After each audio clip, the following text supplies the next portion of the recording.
নমস্কার বন্ধুরা, আশা করছি সবাই ভালো আছো। আমিও ভালো আছি। রাধিকা ডেলি ব্লগে তোমাদের সবাইকে স্বাগত। আজকে নিয়ে চলে এসেছি টমেটো এগ স্যুপ। দেখো, এই রেসিপিটি কিন্তু দেখতে যতটা সুন্দর হয়েছে, খেতেও কিন্তু দুর্দান্ত স্বাদের হয়েছে। কিভাবে তৈরি করছি চলো দেখাচ্ছি। প্রথমত আমি এখানে 3টি টমেটো নিয়ে নিয়েছি। টমেটোগুলোকে আমি কিছুটা পরিমাণ কেটে নিচ্ছি হালকা করে।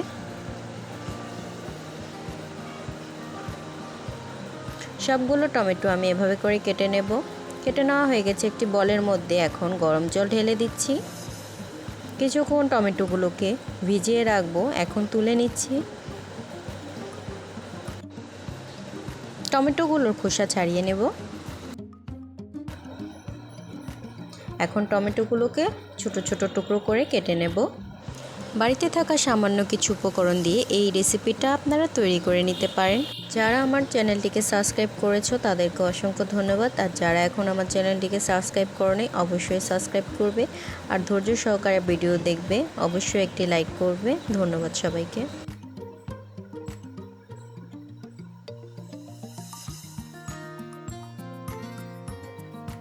সবগুলো টমেটো আমি এভাবে করে কেটে নিয়েছি। এখন একটি বাটিতে আমি 2 চামচ পরিমাণ কর্নফ্লাওয়ার নিয়ে নেব।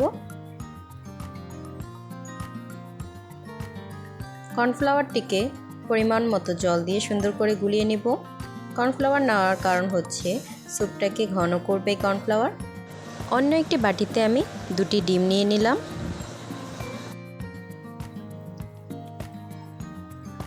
ডিম দুটোকে সুন্দর করে ফেটে নেব।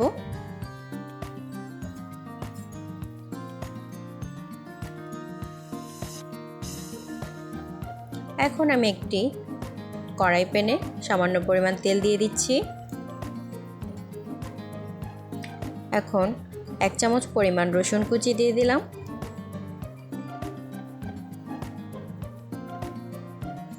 রসুনটাকে আমি হালকা নেড়েচেড়ে সুন্দর করে ব্রাউন কালার অবধি ভেজে নেব। রসুনটা ব্রাউন কালার হয়ে গেছে। এই পর্যায়ে আমি টমেটো দিয়ে দিচ্ছি।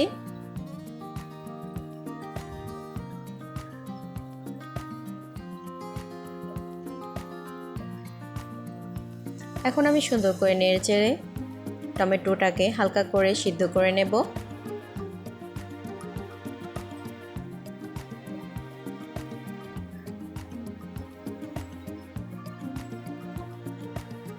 কিছু পরিমাণ কাঁচামরিচ দিয়ে দিলাম।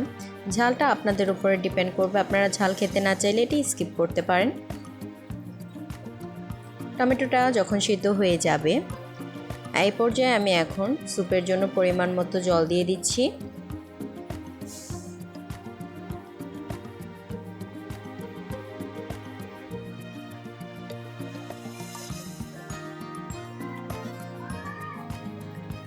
স্যুপটা যখন ফুটে উঠবে এখন আমি 1.5 চামচ পরিমাণ সয়া সস দিয়ে দেব। এখানে আমি স্বাদ মতো লবণ দিয়ে দিলাম। আর এখন কর্নফ্লাওয়ারটা আস্তে আস্তে করে আমি মিশিয়ে দিচ্ছি।